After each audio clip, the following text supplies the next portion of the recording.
Welcome to Sullivan Lake, gateway to the Salmo Preist Wilderness. We are in the most remote northeast corner of Washington, only 25 miles from Canada. I have come today in search of an intriguing old fire lookout on top of a mountain, only a stone's throw away from Canada. What was waiting for me at the top on this summer late afternoon was absolutely stunning.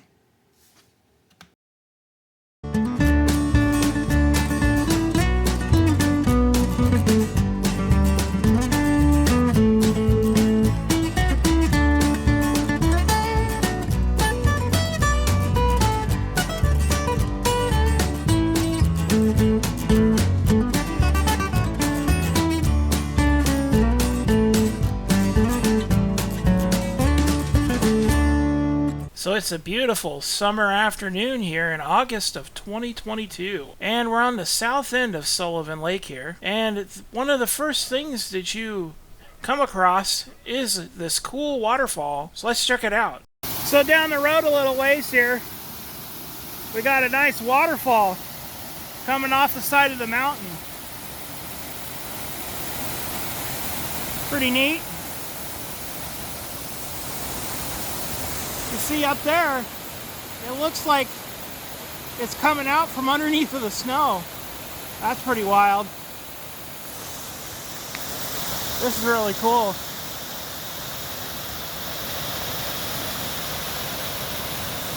We approached the Sullivan Lake Ranger Station area. And as we approach the bridge here on the left, you can see the Sullivan Lake Dam, constructed in 1923. At 210 feet long and 25 feet high. And the dam spillway has a max discharge rate of 4,000 cubic feet per second. And off on the right there, you can see the parking area for the West Sullivan Campground, one of 3 campgrounds in the area.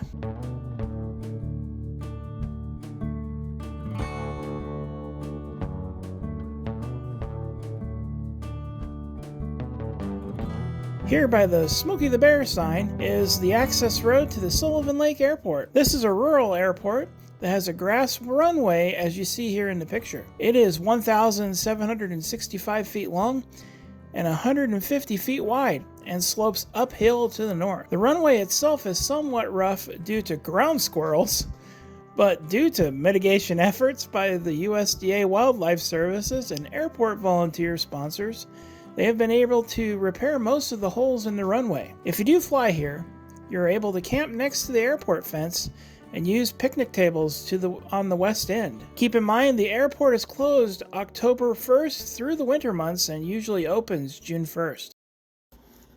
Our adventure takes its first turn here at Sullivan Creek Road.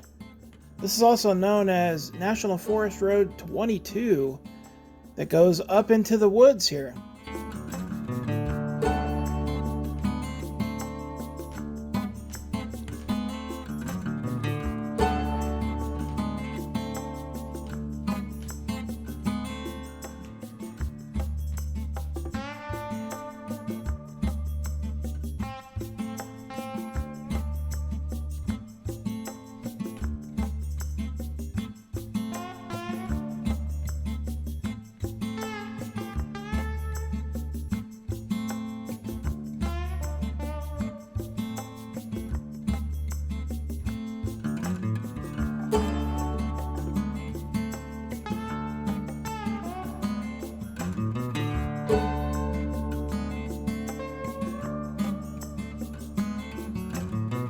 This is East Sullivan Lake Campground here, and this has a boat launch included in the campground as well. I made a little short about this, so if you guys haven't seen it, the link will be in the description.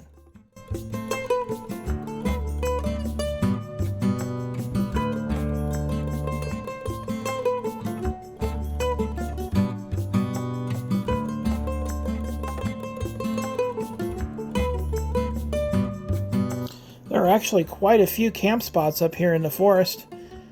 These are some of the ones that you'll see along the path up here.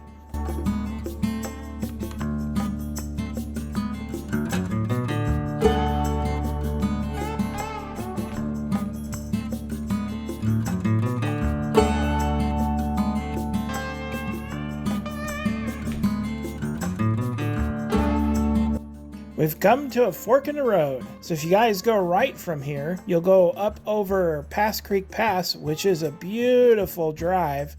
You guys should do it sometime. And it will take you over the top of that pass and it will drop you down into the backside and into Idaho. There is a cool waterfall over on that side called Granite Falls. You'll see the picture here. But today we're going to go up the left fork and we're going to ignore that center fork because the center fork, I think, goes up into a forest and is like a tiny little Jeep trail, which I am not rated for, being a wide Chevrolet truck. So we will head up the left fork here, which will take us up the Salmo Mountain. I'm going to read you guys an excerpt out of the Fire Lookouts of the Northwest book by Ray Kresek. And it talks about the Salmo Preist Wilderness. Only through a loud voice of opposition from a handful of preservationists, a multi-million-dollar logging road was halted just as bulldozers were beginning to roll boulders into the Salmo Basin. Such a road would have eradicated the Salmo's unique wildlife kingdom, all for a mere $800,000 worth of logs. Public opinion rallied to stop the colossal economic and ecological blunder just in time. A proposal to set aside a 35,000 acres Salmo Preist Wilderness gained a strong support of more than 10,000 petition signers representing 24 local civic organizations. Years were spent conducting exhaustive studies of the site's merits for preservation. All of the facts strongly favored wilderness for the welfare of the caribou. Yet, this territory's man in Congress still would not budge, for the plan had been met head-on by lumbermen from Boise to the Cascades and from Louisiana to the Pacific. An international committee was formed on behalf of the 25 more or less caribou. Forest services from 2 nations, 3 game departments, wildlife experts from universities, various sportsman groups, and the lumbermen studied the lichen-bearing evergreens which are credited for the caribou's existence here. Before long, the meetings began to take on a peculiar musk, not of caribou, but of politics involved with timber sales. The question 15 years later remains as it was when the battle first began, whether to exploit it now and move on, or set it aside for future generations to fight over. On June 18, 1984, Congress and the Senate signed, without a single nay vote, the Washington Wilderness Bill, therefore officially creating a Salmo Preist Wilderness. What used to be the only place in the United States to find these rare mountain caribou is no more, as the last one, a female, was removed in 2019 and moved to a pen in Revelstoke, Canada. These are a critically endangered species as a whole, as the central Selkirk pack numbers are very low as well. There is hope for them, however, as the Arrow Lakes Caribou Society in Canada has set up a maternal pen to provide a safe place for pregnant females to give birth and raise their young before being released back into the wild during the summer months. The Caribou Society's website will be linked in the description if you'd like to check them out. With some success, one day we can see some caribou back in the Salmo Preist Wilderness. This here is the Salmo Basin Trailhead. This trailhead is the beginning of a multi-trail system spanning 19 miles. It features an old trapper's cabin, a path to Snowy Top Lookout, and some fantastic views. So as you guys saw earlier, I ended up passing the road to the lookout. So let's head on back over there and head up the road.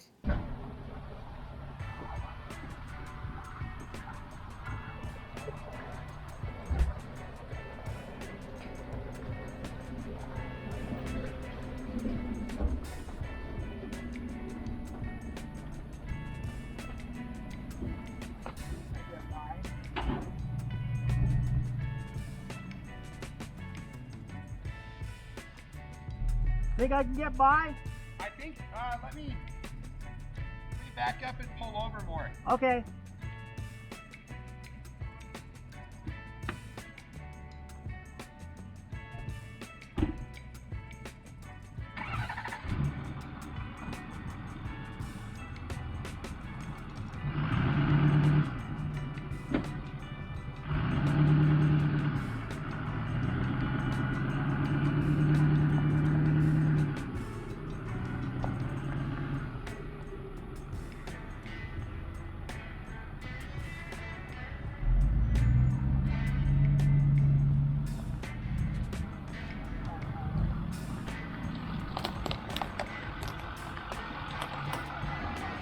Absolutely. Have fun. You too.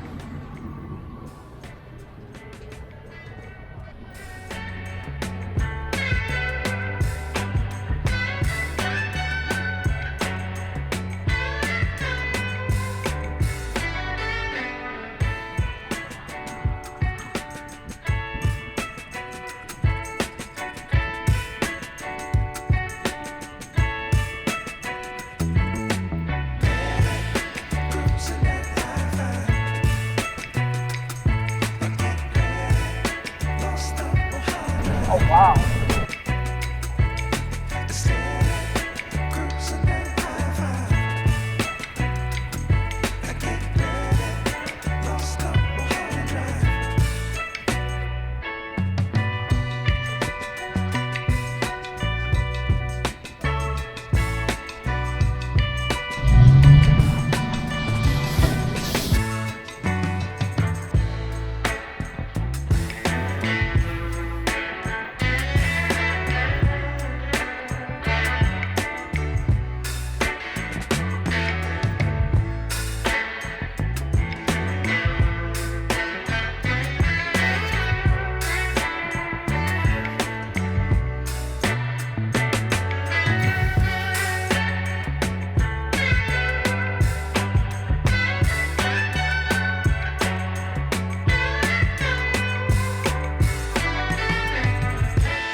There it is.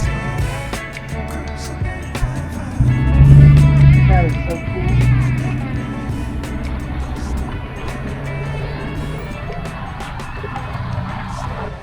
There we go. Last little stretch here until we get to the top.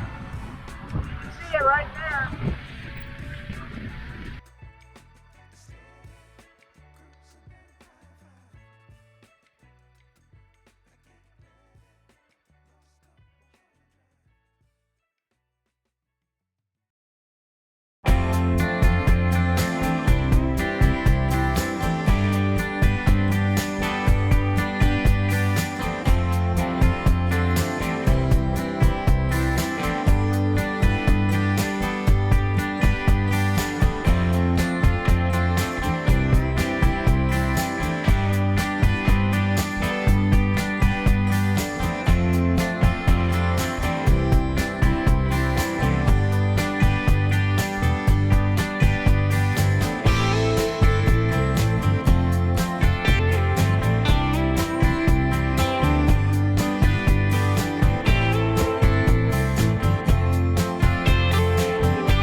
As we approach the summit, you can still see evidence of a fire from the 1920s in these totem-like tree snags that have been standing here for 100 years now.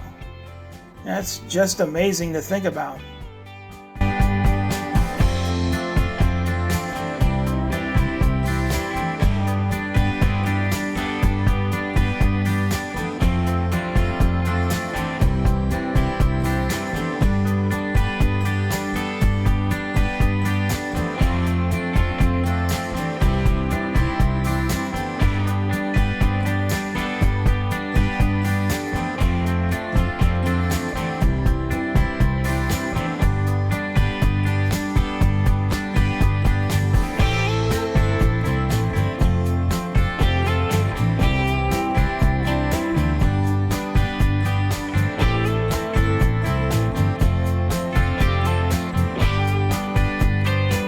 where this Jeep is parked is a trail that goes up to the north summit.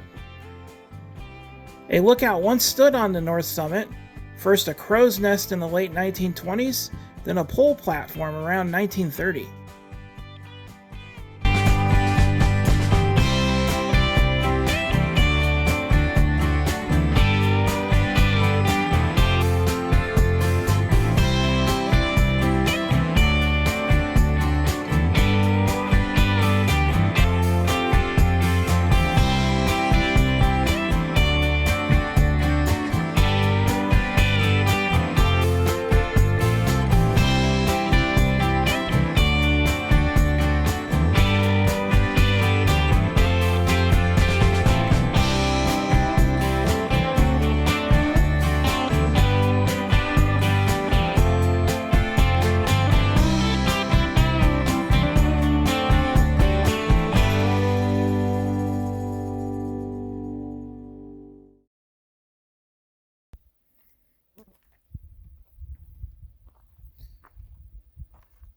Well, here we are at the lookout.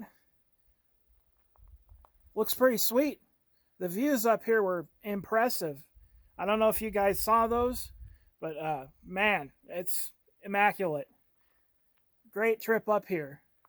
Not too rough either, so I'm very, very surprised, seeing as our last lookout trip was very, very rocky. Oh! Ow! Ow! That was a giant freaking boulder. So I'm pretty impressed.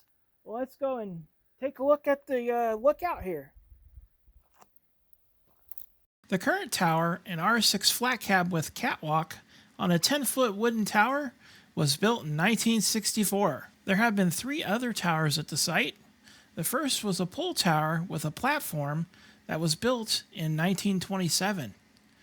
In 1929, a log cabin was built at the site, and in 1933, a 30-foot L4 was constructed. The site is on the National Historic Lookout Register and was last staffed in 1976. In 2007, the lookout received lightning protection, roofing repairs, railing work, and paint. A grant to complete repairs was made in 2016, and in 2017, the Passport in Time program worked in cooperation with the Forest Service and members of the FFLA to complete further restoration work. In 2018, the lookout was subjected to serious vandalism, totaling over $10,000 in damage. Law enforcement identified and charged the suspects later.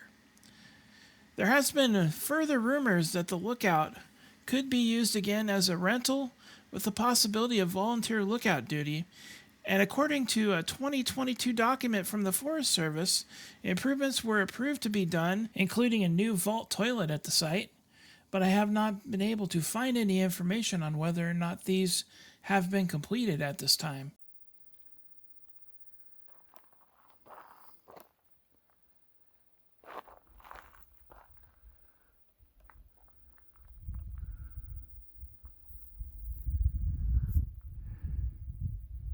Well, it's locked up here, so we can't climb up to the top.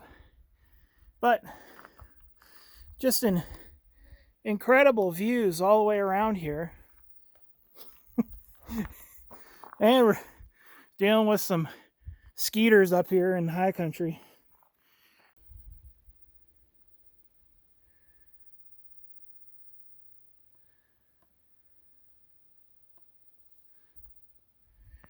So looking down in the valley over here, I believe that right there is the divide spot over there for Washington and Idaho. It also is the Salmo Divide Trail over yonder. Just beautiful views from here. We're looking off towards Idaho, and now about right here, I believe, is north. We should be getting a good view of the Canadian rugged wilderness here. And we could walk around the bottom of the lookout here. In pretty good shape still. I think they were doing some work on this recently. I'm not quite sure how much work they've done on this, but there was talk at one point in time that this was going to be opened up for rental. So, yeah.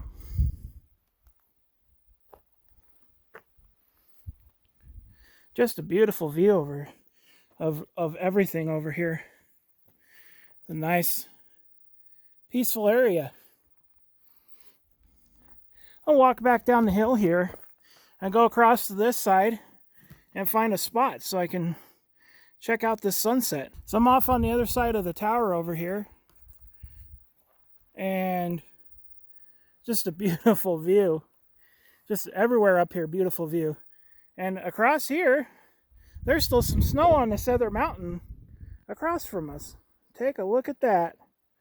You see it?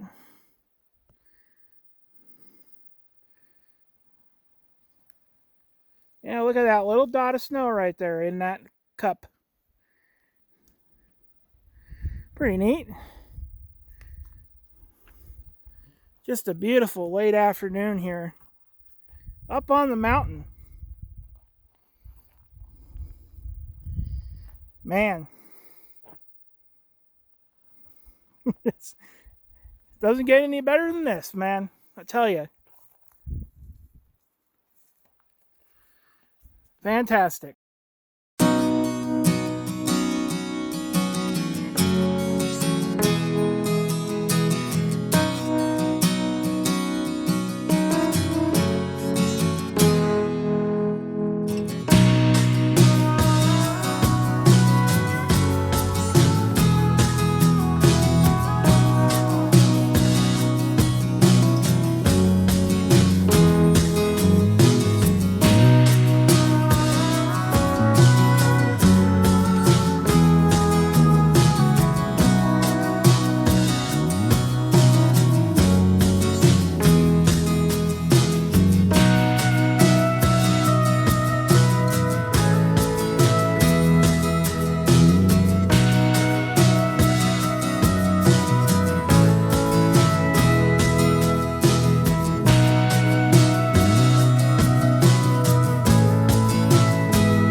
Alrighty guys, that's going to do it for our adventure today.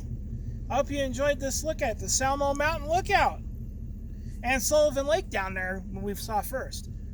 If you enjoyed the video, you know what to do. Smash that like button, share it with your friends, and don't forget to subscribe right here to 509 Adventures, baby. It's where it's at. And guys, don't forget to check out the Facebook and the Instagram pages as well.